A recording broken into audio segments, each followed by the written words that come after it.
Baik, Assalamualaikum warahmatullahi wabarakatuh. Perkenalkan, nama saya Muhammad Yoga Pratama dengan NIM 22073058. Nah, di video kali ini saya akan melakukan pengujian emisi gas buang pada motor Supra 125 injeksi.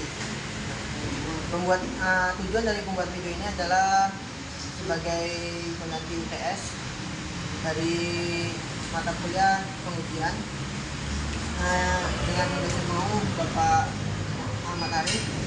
Kemudian tujuan dilakukan video ini agar yang pertama mengetahui bagaimana atau fungsi dari progress analyzer, kemudian bagaimana cara penggunaan progress analyzer, kemudian ketiga adalah membaca hasil data dari progress analyzer, yang dimana tadi video ini tentang pengukuran pada emisi gas buang. Baik, langsung saja kita lakukan pengujian pada emisi gas buang pada motor Supra 125 ini. Kita melakukan proses pengukuran pada emisi gas buang. Ini kita akan melakukan emisi gas buang pada motor Supra 125 ini. Injeksi ya. Yang pertama, pada roda ketiga partinya kita dukung dengan listrik. Kemudian kita tekan tombol on-nya di belakang.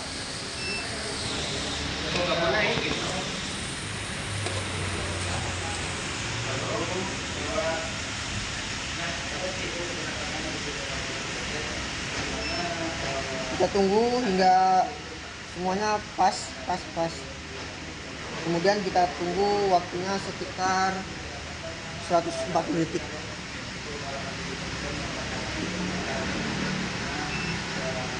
Kita tunggu ini di progress ini 110 detik tadi ya. Kita tunggu sampai benar-benar organisasi ini naik.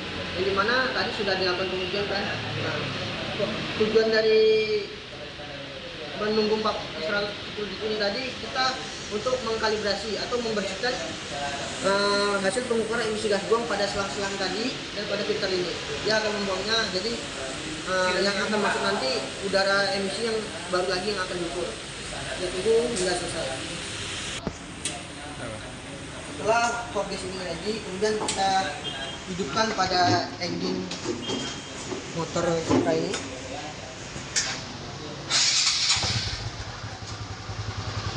Hidup, ininya enggak dimas. Kita menggunakan pada posisi idle. Kenapa saya memilih RPM pada posisi idle? Karena konsumsi yang paling jelek itu pada posisi idle. Jadi saya di sini menggunakan tachymeter yang dimana idle di sini sekitar 640 RPM. Kemudian kita pasangkan pada selang kondenser ini. Berarti kalau hasil oksigen itu kalau lebih dari 14 berarti banyak oksigen itu tidak terbakar. Kemudian Terbakar yang dia harus nol. Jadi habis oksigen itu terus langsung. Kita tunggu sampai CO2-nya ini tidak berjalan kembali. Bisa sampai 5 menit atau. Jadi kalau dia di bawah kapan dia satu, ini kalau di atas satu dia kurus.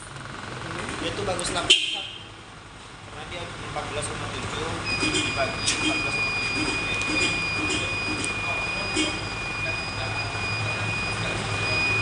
Tidak.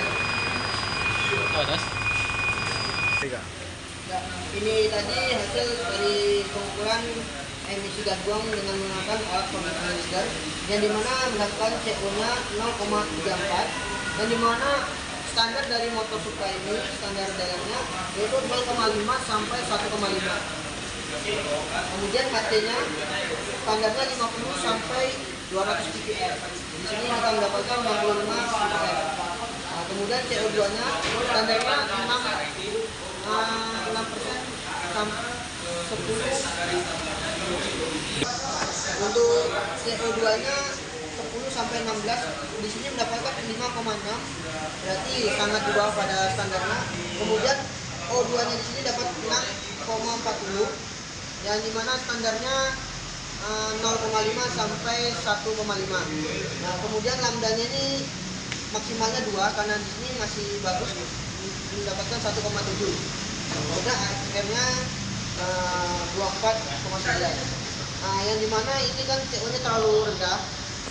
Akibat dari CO terlalu rendah berarti udara yang masuk pada ruang bakar itu sedikit dibandingkan bahan bakar. Sedangkan di sini HC-nya itu didapatkan 65. Yang dimana 65 ini masih dalam standarnya, karena standar dari Honda ini ppm-nya 50 sampai 60.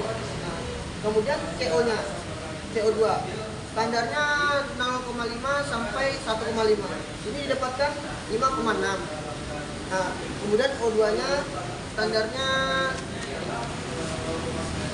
0,5 sampai 1,5. Sorry, ini CO2-nya standarnya 10 sampai 16%. Jadi masalah di sini pada CO-nya, contohnya dia tuh kekurangan oksigen. Bisa jadi pada kebocoran intake manifold sehingga udara pada bahan bakar itu berkurang. Tapi didapatkan di sini perbandingannya sangat berbeda. Jadi ppm-nya standar, CO-nya rendah gitu. Seharusnya kalau ppm-nya bagus, CO-nya juga bagus. Jadi di sini terjadi kesalahan sepertinya pada emisi atau exhaust-nya. Terjadi kebocoran sehingga CO-nya tidak terbaca dengan maksimal. Karena sini setelah terbaca dengan bagus, dengan O2-nya, O2 ini pada bahan bakar juga berpengaruhnya. Yang dimana bahan bakar itu kan kalau terbakar dengan bagus menghasilkan O2-nya juga bagus. Dia harus standarnya 0,5 sampai 1,5. Ini mendapatkan 6. Berarti ada kandungan-kandungan lain yang terbaca di sini. Jadi diambil kesimpulan pada VTM ini, dia motor ini dalam kondisi bagus. Hanya saja sepertinya pada saat pengujian emisi tadi terdapat kebocoran pada stem knalpot itu atau exhaustnya ataupun pada pipanya. Bisa dilihat pada sini. Karena kita menggunakan pipa seperti ini, sepertinya tidak terlalu efisien. Seharusnya kita menggunakan pipa yang benar-benar tertutup sehingga bahan bakar atau emisi gas buang itu bisa masuk sempurna ke dalam sini. Kalau kita terbuka seperti ini, akan ada udara yang masuk sehingga pembacaan emisi tidak tepat gitu. Kesimpulan di sini, pada emisi gas buang pada motor Supra 125 ini kondisinya bagus. Hanya saja di sini kan keterangannya oksigennya terlalu tinggi. Berarti ada kandungan atau oksigen yang luar ikut terhisap gitu. Sedangkan ppm ini HC-nya, hidrokarbonnya sesuai gitu. Jadi hidrokarbon ini dengan CO ini berbanding kebalik. Yang dimana jika HC-nya tinggi, CO-nya akan rendah. Jika CO-nya tinggi, HC-nya akan rendah. Yang dimana kalau CO tinggi, berarti oksigen yang dalam ruang bakar itu lebih banyak dibandingkan dengan bahan bakarnya, sehingga terlalu banyak CO yang dihasilkan. Kecuali dengan HC, jika HC-nya tinggi, berarti bahan bakar dengan oksigen itu perbandingannya lebih gemuk cairannya. Jadi HC-nya pasti tinggi, karena standarnya 50 sampai 200. Di sini dapatnya 65 karena dia berarti standar campurannya bagus sesuai. Kalau CO-nya tinggi, berarti campurannya kurus. Sekian pada pengukuran gas manager. Maaf sebelumnya kenapa tidak di frame, karena di sini alat pengukurnya sedang rusak, jadi kita baca langsung di panelnya ya. Sekian pada pengukuran gas manager ini tadi, beberapa dari cara untuk kita menggunakan gas gas analyzer, kemudian apa fungsi tujuan ini tadi, apa arti dari CO, HC, CO2, O2 itu tadi, dan pembacaan hasil pengukuran emisi gas buang. Sekian dari video saya. Jika ada yang salah, saya mohon maaf yang sebesar-besarnya. Saya akhiri dengan wabillahi taufiq wal hidayah. Assalamualaikum warahmatullahi wabarakatuh.